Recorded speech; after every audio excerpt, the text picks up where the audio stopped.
After a tough loss Saturday to Syracuse, the UConn football team, they have one job this week as they get set for Delaware. Turn the page.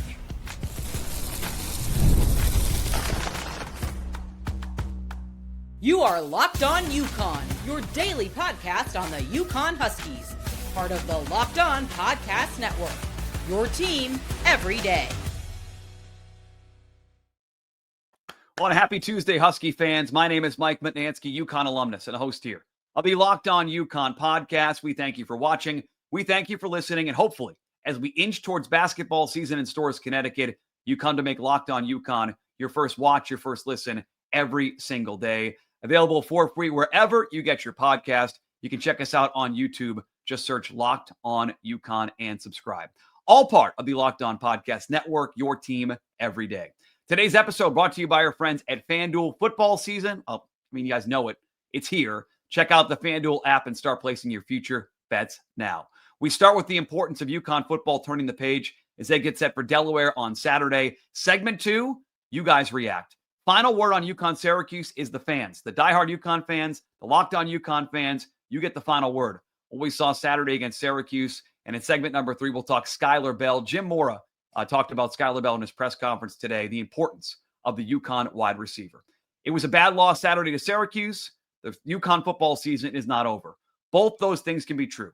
10 games left on a 12-game schedule, and there are still 2 things that UConn football probably hope they had accomplished this year. They can still accomplish even with that tough loss to Syracuse on Saturday. Number 1, making a bowl game, right? We saw the importance of that last year for the UConn football team. You went to Boston in the Wasabi Fenway Bowl, and you owned that building. You owned it. People that were there, also the same thing. It was all UConn fans around the bars, in the game. You were loud. Your team won. Great experience, right? You created excitement for the program. You got these extra practices. You got this extra buildup, all the extra attention for your team that comes to the bowl game. You can still accomplish that as a UConn program right now, even off that loss to Syracuse. Updated a couple of last couple of days after week 2 of the college football season. Bowl projections, where people have teams going. These probably mean nothing, but I like keeping track of these to see where people have UConn early on in the year. ESPN, in their rankings, one of their analysts has UConn playing in the Staff DNA Cure Bowl in Orlando, Florida, December 17th against Troy. Brett McMurphy, last time I checked, he has UConn playing a couple days later, Friday afternoon, in the Myrtle Beach Bowl. Shout out South Carolina. So right now, you're still in the bowl conversation, even off that loss to Syracuse. You get to a game, you're on TV. We talk about the importance of that for a team like UConn. When you're in a conference and you have these built-in conference rivalries, you have the opportunity to play in marquee games.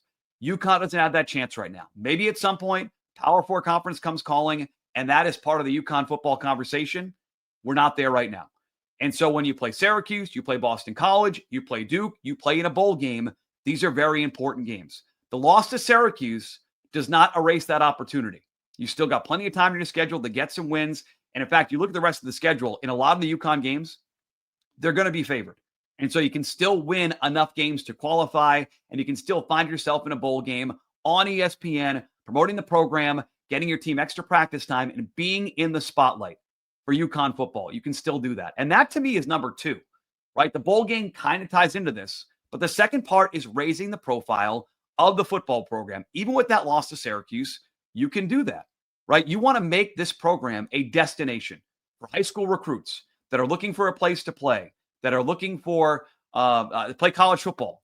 You want the best recruits, certainly regionally in New England, but across the country, to think about this UConn program. There's enough wins left in the schedule to do that and be in that conversation. But it was not really just about recruiting the high school kids. The transfer program, the transfer portal, has become huge for UConn, right? Skyler Bell, Wisconsin transfer, comes in here, plays very well, marquee player right now at that position, and certainly independent level of college football, but across the country. His name's being talked about as one of the best wide receivers in the country. He's a transfer. Defensively, Jim Mora talked about it in his press conference, right? Tyrese Mills, who was so good in that game against Syracuse, he came in from Penn State. Tyquan King transferred in from Temple. Ben Smiley, a Virginia transfer, had a huge play early in that game. They have done a very good job selling this program in the transfer portal to players looking for a different college experience. And it's certainly the transfer portal NIL has changed everything.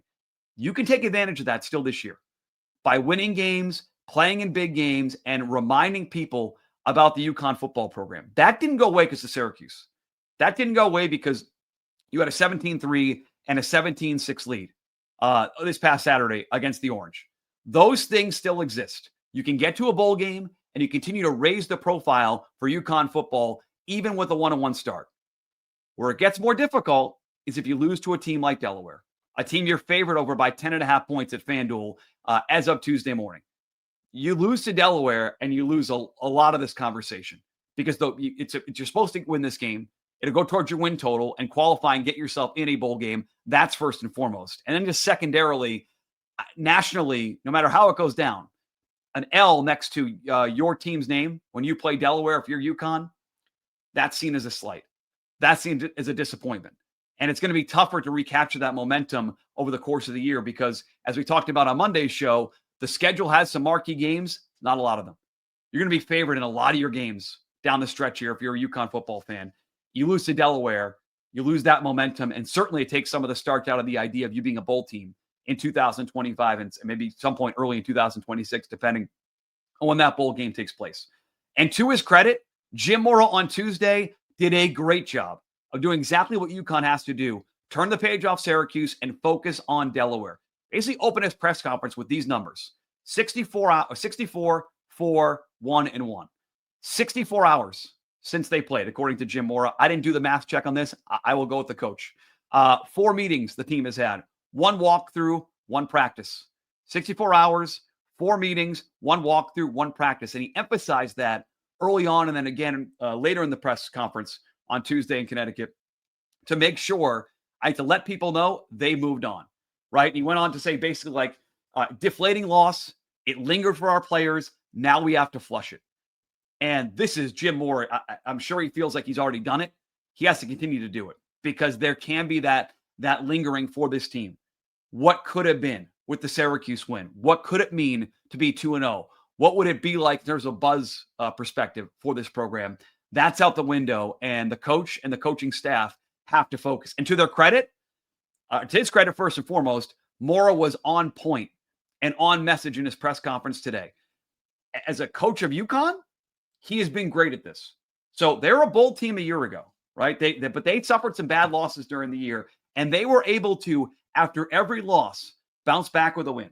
So they get blown out against Maryland to start the year, come back and destroy Merrimack 63-17 the following week.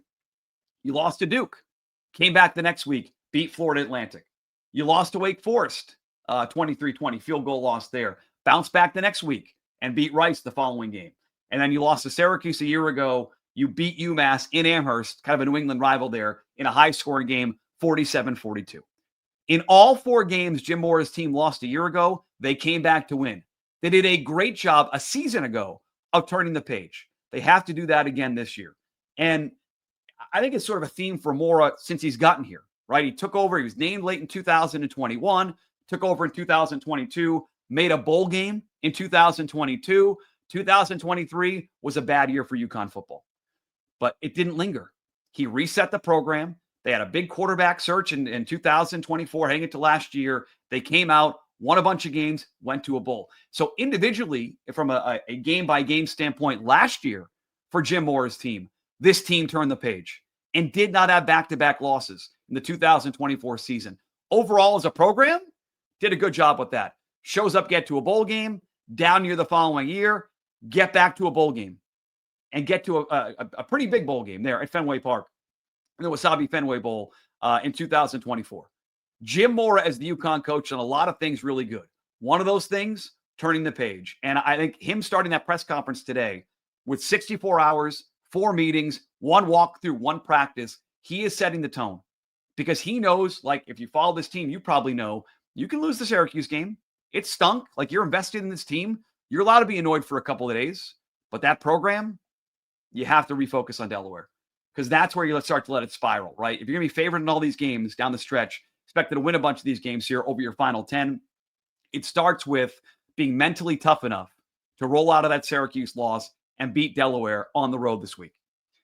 You're 0-1 on the road. You try to get that win away from Connecticut here this week. You do that by turning the page. And to his credit, Jim Mora has done a tremendous job of that since he's been here at UConn. Season to season and game to game last year, a season that ended in a bowl game for UConn.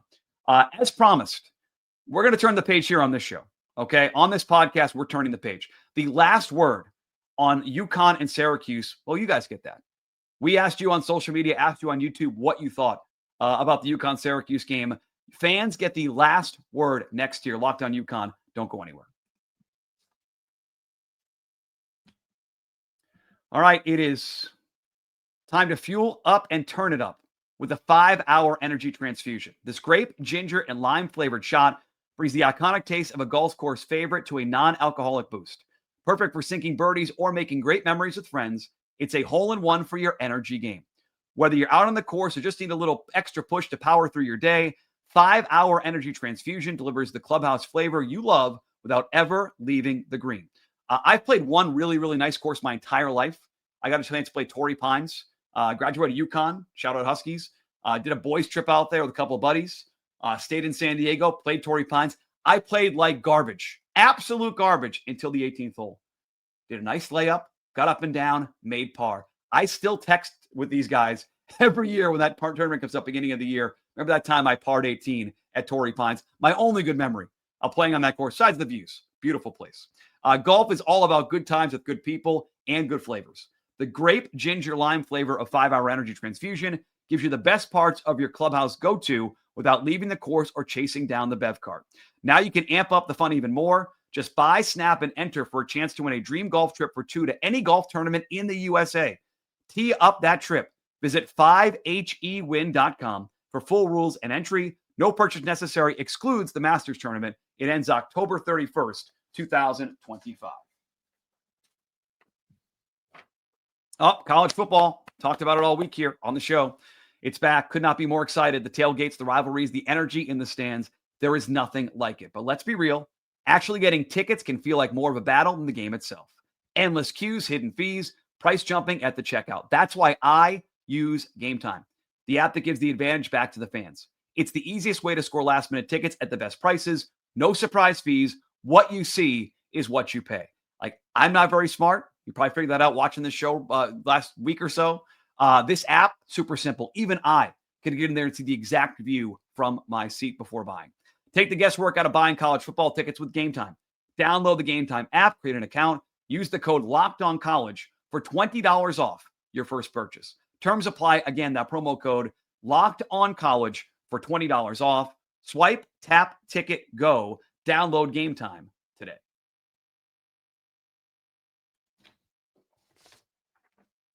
All right, it was a tough loss for the UConn Huskies on Saturday against Syracuse, but we are going to turn the page, just like Jim Mora's team is turning the page here as they get set for Delaware. And as part of that, we're giving you guys the last chance to react, gave you guys the last chance to react to what you saw on Saturday against the Syracuse team.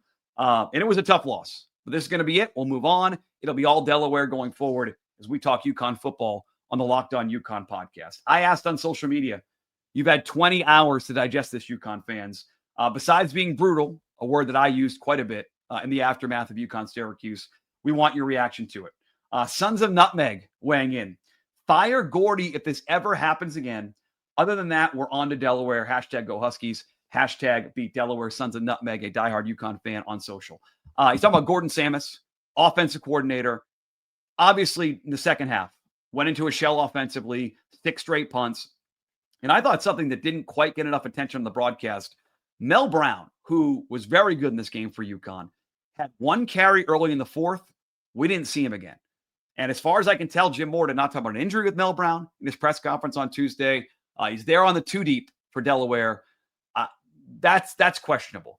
I liked Gordon Samus, or Gordy. I liked the way that he started this game against Syracuse. Had some trick plays, got a lot of guys involved, but I agree. I think offensively, be more aggressive here if you have the lead in the second half. Chris Hall weighs in. Huskies gave that one away, controlled the entire game, and let them climb back. Can't expect to win college football games if you don't score touchdowns in the second half. Simple as that. Yeah, and a big part of that was, in fact, that the offense that was too much Cam Edwards, too much running on first down, way too conservative on the sideline for UConn. That offensive coaching staff probably looking back and saying we had some different opportunities. Where was Mel Brown later in that fourth quarter? Absolutely, Chris is right. That was an issue. Whether Husky says pain. Play calling on both sides of the ball were too conservative in the second half. Costly drops, inaccurate passing, too many drive-killing penalties.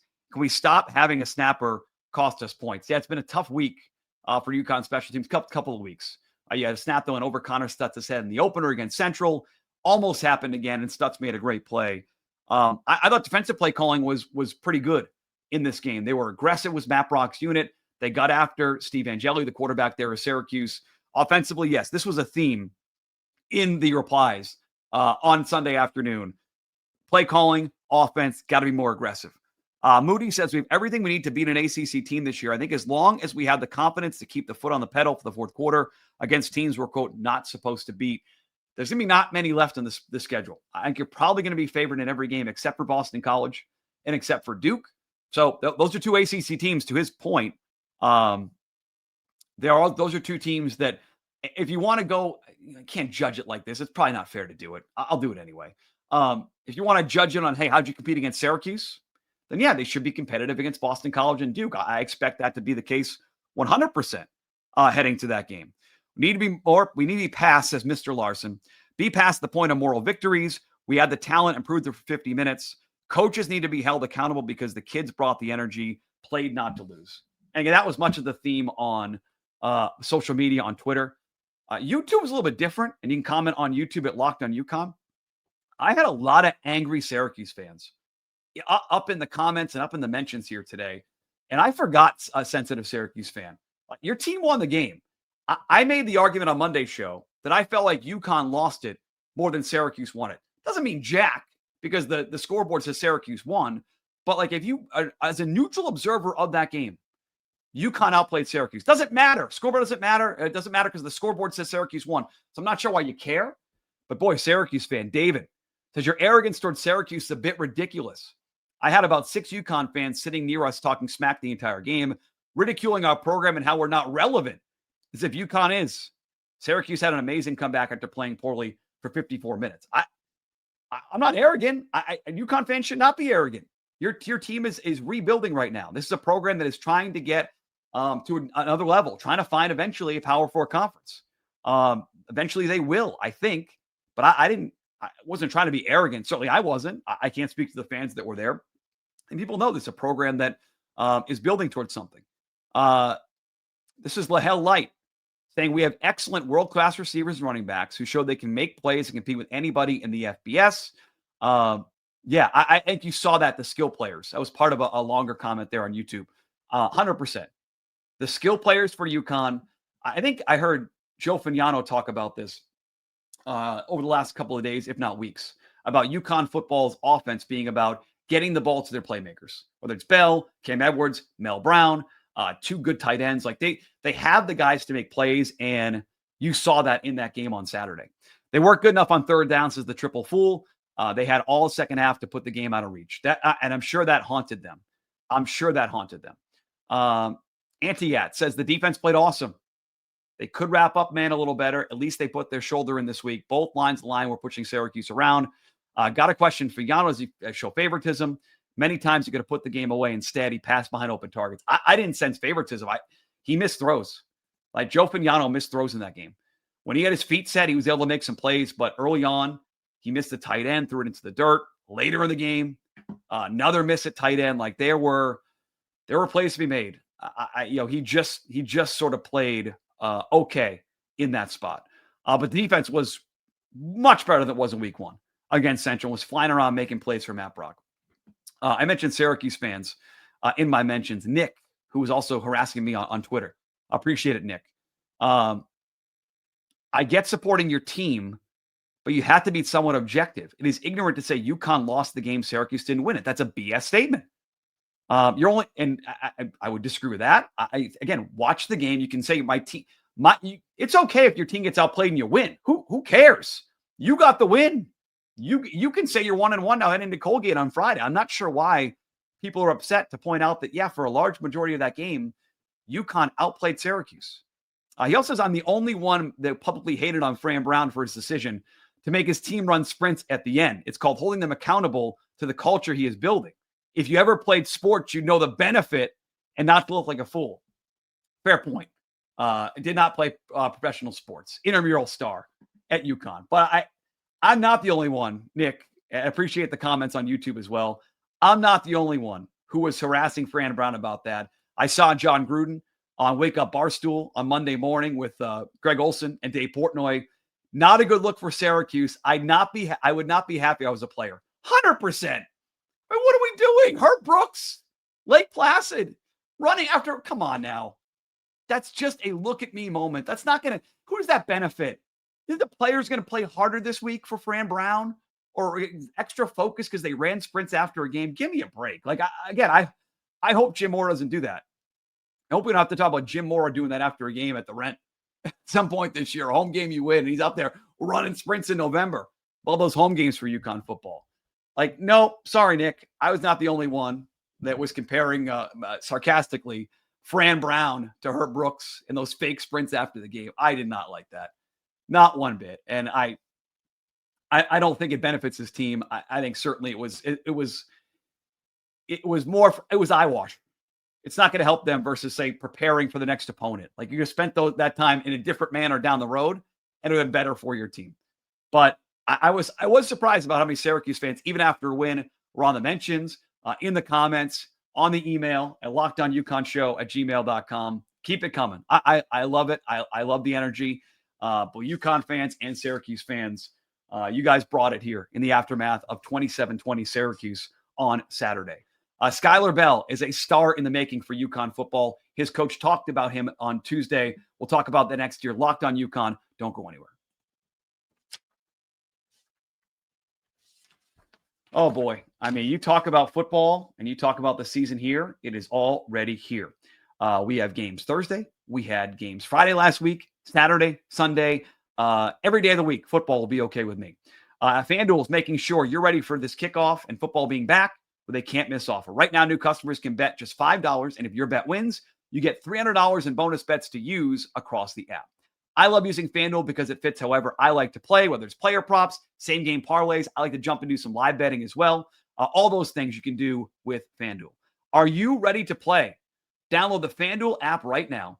Go to FanDuel.com to do it. FanDuel app, FanDuel.com, and get started. FanDuel.com. Place your first $5 bet. Get involved right now. That is FanDuel.com.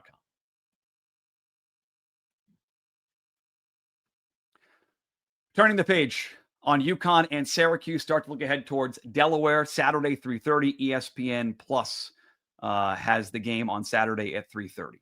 Skyler Bell is out to a tremendous start for this UConn Husky team, pulling up some of his numbers here on YouTube. You're watching there. I would not sit here and tell you that I've watched UNLV or San Jose State or USC. I've not watched everybody, but I think just Skyler Bell being listed here among the leaders in college football shows you sort of the season he's had to start. You look at catches on the year in all of college football, 15 catches. Yards, he is 7th in the country, 240 yards, averaging 16 yards per catch, had that 80-yard touchdown in week 1 and a couple of touchdowns.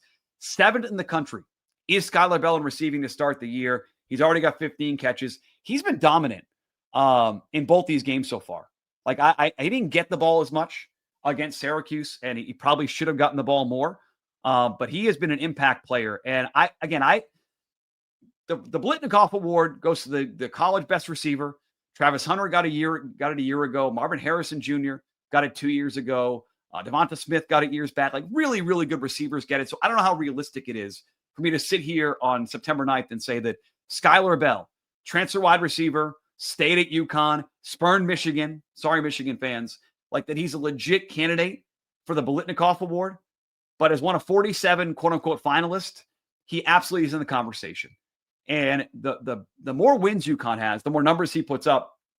The fact that he gets to be on a national stage is great for him, and it's great for the program, right? And he's projected to be somewhere, looking around this morning, somewhere as a mid-round pick. I think it's probably early to try to sit here and tell you that I know exactly where he's going to be taken in the draft, but he's in those conversations. He's been great through 2 weeks, and those numbers there, 7th in the country in yards receiving through 2 weeks, sort of tell the story. Jim Mora Jr. Jim L. Mora. I will get that right at some point. Jim L. Mora had his press conference today on Tuesday. He talked about his guy. He talked about Skyler Bell as part of the press conference. Let's hear what Jim Mora had to say about Skyler Bell and doing the things besides having the best measurables at wide receiver for this UConn team. I think you have to look at it.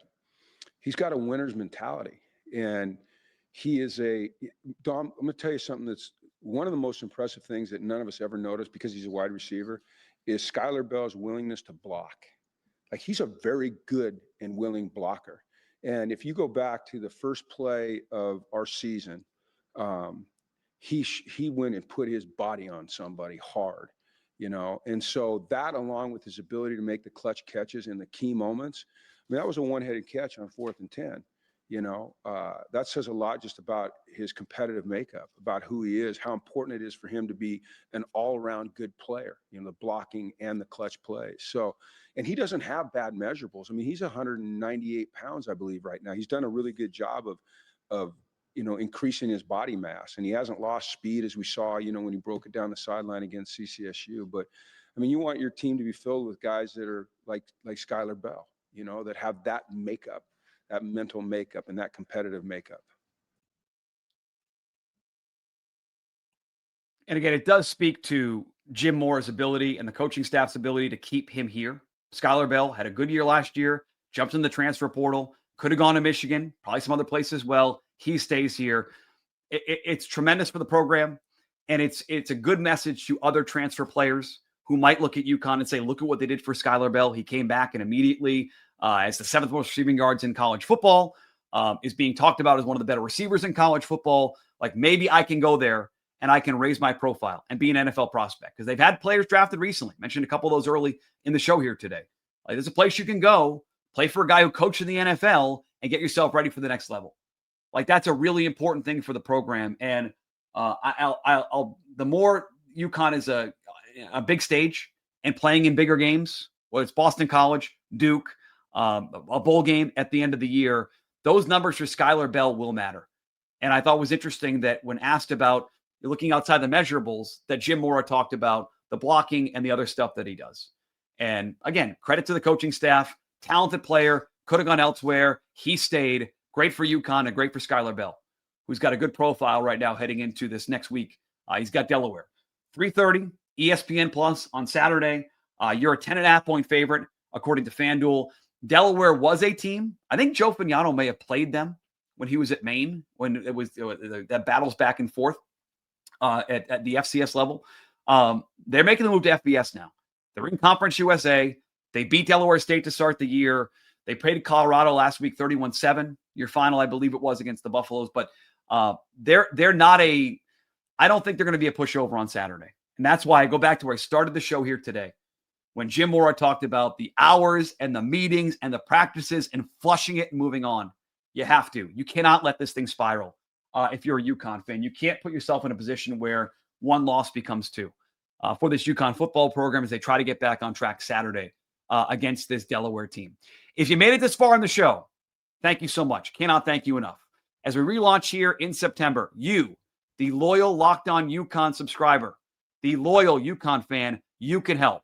Subscribe, rate, and review wherever you get your podcast. Subscribe on YouTube, hit that notification bell, and tell a fellow UConn fan about the show. Tell them that they should be listening, downloading, watching, whatever, as we get set for all things UConn football, basketball, beginning in October. We'll cover it every single weekday here on the program. A lot more cool things to come on Locked On UConn.